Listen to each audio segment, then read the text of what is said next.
quadro Literatura de hoje, Saulo Ribeiro recebe a arquiteta, cenógrafa e atriz Colette Dantas. No bate-papo, o projeto Revivendo Melpomene. Olá, sou Saulo Ribeiro, escritor e editor, numa edição especial dos Comentários de Literatura, gravado no Arquivo Público do Estado do Espírito Santo, hoje com Colette Dantas, que vai falar sobre seu livro Revivendo Melpomene. Colette, você é cenógrafa, arquiteta, atriz, gestora e agora escritora também, pesquisadora. O pesquisador ele é sempre um escritor, né? Não tem jeito. Esse trabalho, na verdade, de escrita é um trabalho que me dói muito fazer, né? Eu já havia até comentado com você, para mim, que trabalho nesse plano do mundo visual, cênico, escrever é sempre uma dor a mais no parto. Mas, enfim, é o resultado do trabalho de pesquisa, como você falou, né? E você teve uma equipe que trabalhou com você nesse projeto. E o que vocês encontraram, você e a sua equipe? Esse trabalho, ele precisou de vários profissionais, de vários segmentos, de várias áreas. Era uma equipe razoavelmente grande, né, para desenvolver essa pesquisa, composta por historiadores, cientistas sociais, eu como arquiteta, também tinha outra arquiteta assistente.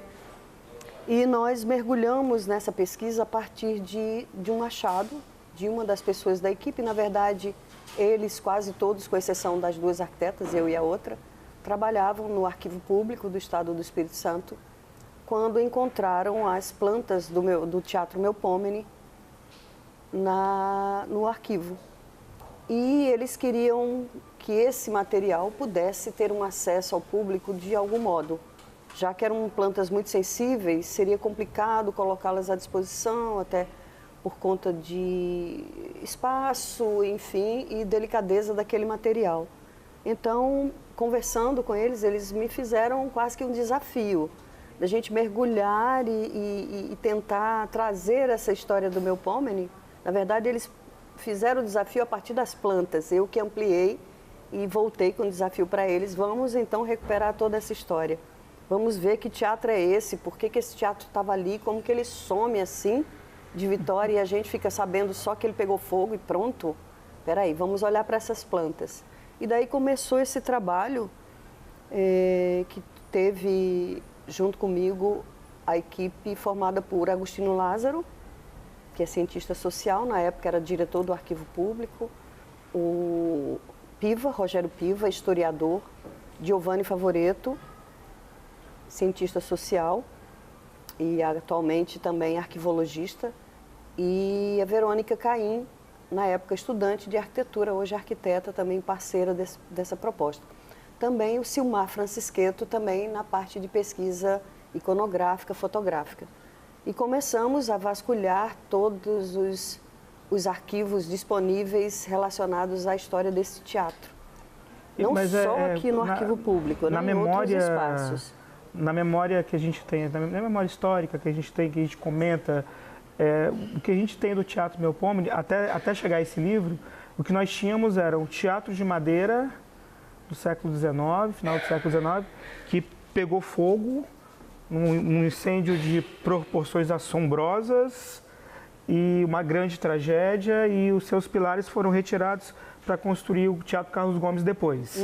O que disso é verdade, o que disso é mito e que teatro é esse? Então, esse mito é aquela história, né, da história que vai crescendo de proporção. O que nós achamos nessa grande pesquisa, que foi aqui no Arquivo Público do Estado, também no Arquivo Municipal e em algumas outras instituições, era que esse teatro, na verdade, ele não teve um incêndio dessa proporção. Realmente teve um princípio de incêndio, que foi na cabine de projeção dele, mas esse incêndio foi controlado. Só que houve um pânico geral dessas pessoas que estavam na plateia. Estava passando um filme chamado Ordens Secretas, é um nome até bem suspeito, mas era esse o filme. E os jornais relatam que houveram 2 mortes, mas a partir do pânico. As pessoas começaram a ficar apavoradas, gritou fogo e sempre houve uma maldição em cima desse teatro. Desde antes dele ser construído, já achavam que ele ia pegar fogo, porque ele era de madeira. Então existia sobre ele diversas, não só um preconceito em função desse material do teatro. A madeira era um material não nobre, era um material relacionado a barracão de obra, a barraco, né, de pessoas que tinham uma situação social delicada. E aí fazer um teatro, exatamente o primeiro teatro da cidade, e único na época, de madeira, né? Isso também num lugar que era a Costa Pereira, na época, antigo Largo da Conceição, num lugar que era praticamente um mangue. A Costa Pereira chegava, o mar chegava na metade dela, e ali alagava tudo. Descia o reguinho pela Rua 7, a Rua 7 nem estava terminada ainda, e ele ia desembocar exatamente, formava um alagado exatamente onde ficaria o teatro, na esquina da Rua 7, ali com a Costa Pereira. E vários preconceitos iam somando a existência daquele teatro naquele lugar. O material, a localidade alagada, e aí ainda teve a questão religiosa. Ele ficaria exatamente situado ao lado da antiga Igreja Nossa Senhora da Conceição.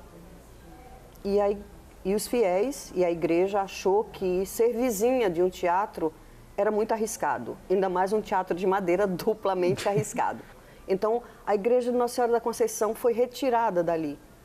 Houve uma desapropriação, o governo comprou, a arquidiocese vendeu o espaço, levou a imagem da santa sob protesto da comunidade, porque a santa estava saindo dali, foi para o Rosário, a santa, e a igreja foi demolida. Apesar do teatro não ter ocupado o espaço da igreja, ela era só uma boa vizinha. Então, quando se gritou fogo, as pessoas tentaram sair muito rapidamente. E o último pavimento, onde ficava o balcão, onde ficavam as pessoas que tinham menor poder aquisitivo, só tinham duas saídas, duas escadas direto para as laterais. As pessoas não subiam pela escada principal, como hoje é no Carlos Gomes, não. Eram escadas laterais. E na época que começamos a pesquisa, encontramos um senhor, que era uma criança na época, mas o irmão dele estava dentro do teatro e ele lembra do episódio do incêndio. E ele me relatou que apenas uma escada ficava disponível para o público, a outra sempre ficava trancada. Então imagina toda essa população tentando descer de uma vez na escada. A escada cedeu e duas pessoas morreram, várias ficaram feridas. Ninguém morreu do fogo. O jornal diz que o projecionista, né, o rapaz que operava o equipamento de projeção, era um rapaz de 16 anos. E que ele, junto com um policial, conseguiu retirar o projetor de dentro do teatro. E esse projetor supostamente está aqui na nossa exposição. Um outro aspecto interessante da pesquisa de vocês e desse livro, e da exposição também que foi gerada a partir dessa pesquisa, é a questão a questão urbana de Vitória, nesse momento que você já falou um pouco aqui. Mas eu queria que você deixasse um pouco mais claro, por que um teatro de madeira e por que um teatro nesse lugar? Esse teatro, ele surge, na verdade, a primeira ideia dele surge em na década de 1870, quando Muniz Freire, o pai do que foi o governador, Dr. Muniz Freire, ele pertencia a um dos grupos de teatro da época, a Sociedade Dramática Melpomene. Ele era diretor dessa sociedade dramática e ele queria construir um teatro para os seus grupos. Os grupos na época, né, no século XIX, eles tinham pequenos espaços que eram feitos em casas daquela época. Eram adaptados, espaços bem quase amadores. Mas ele queria construir realmente, dotar a cidade desse espaço. E aí ele conseguiu um terreno com o governo, exatamente ali naquele local, ali na esquina da Rua 7, e conseguiu a verba, o valor da verba para construir. Só que ele morre logo depois. 25 anos depois, o governador, Dr. Muniz Freire, filho do Muniz Freire, que queria construir o teatro, transforma o Estado e começa a fazer uma série de obras e uma série de empreendimentos que vêm a modificar o Estado do Espírito Santo definitivamente. Inclusive o projeto do Novo Arrabalde, né, que é o projeto de toda Vitória para o lado da Bento Ferreira, Praia do Canto. Esse projeto, desenvolvido por Saturnino de Brito, foi projetado exatamente no período do Muniz Freire. Então ele estava promovendo um grande crescimento para o Estado e para a cidade também, em consequência disso, a capital. Daí, nada mais próprio, como você disse, do shopping center da época, ou seja, o teatro. A cidade já estava começando a se expandir aqui para baixo, mas ainda era muito precária. Então ele como um bom visionário, uma pessoa que realmente ele trabalhava com uma visão de futuro para essa cidade, ele traz esse equipamento, contraditoriamente ao que seria a lógica urbanística da época, traz ele aqui para baixo, para a Cidade Baixa, e faz ele em madeira e ferro em 1 ano e meio. Ele projeta o teatro e ele constrói o teatro. Isso entre 1895 e 1896. Ele é o Filinto Santoro, que era um italiano que veio para cá, trazido por Muniz Freire, e que depois trouxe também mais uma equipe de italianos, inclusive André Carlone, era um que foi contratado por ele ainda menino, com 13 anos, como ajudante de pintor. E aí esse teatro, depois ele é feito com colunas de ferro, essas colunas que você falou, são as colunas que foram levadas depois para o Carlos Gomes, pelo Carlone. E leva praticamente a identidade desse projeto, a identidade arquitetônica dele. A sala do Carlos Gomes ela é muito parecida com a sala de espetáculos do Teatro Melpomene. Fala um pouquinho da exposição e convido o pessoal para visitar. A exposição ela traz fotografias que a gente conseguiu reunir ao longo desse tempo. São muitas fotos, não tem todas as que estão no livro, mas a maioria delas. As plantas da época, nós fizemos um trabalho também de redesenho dessas plantas, porque não foram achadas todas as plantas. Nós tivemos que recompor esse projeto. A exposição também recebeu um brinde já no finalzinho dela, que é o projetor, que supostamente é o projetor do Melpomene, aquele que onde foi salvo pelo o projecionista. Esse projetor ele foi achado pelo Martini, que tem um museu aqui do telefone, aqui na Costa Pereira, foi achado no antiquário e tanto ele quanto nós chegamos na pesquisa que o patê era o equipamento que foi comprado pelo Melpomene para exibir filmes na época.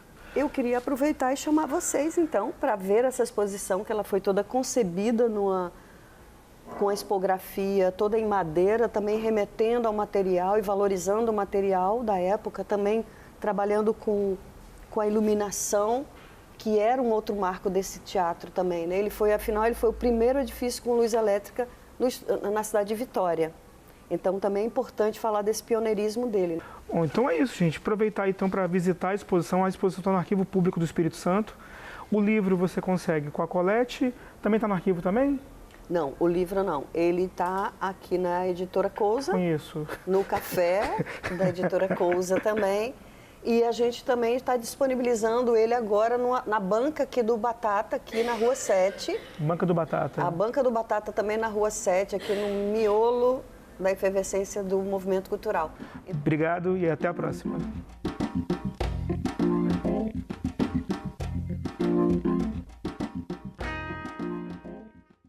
No próximo bloco, o videoclipe de Bárbara Greco. O Espaço 2 volta já.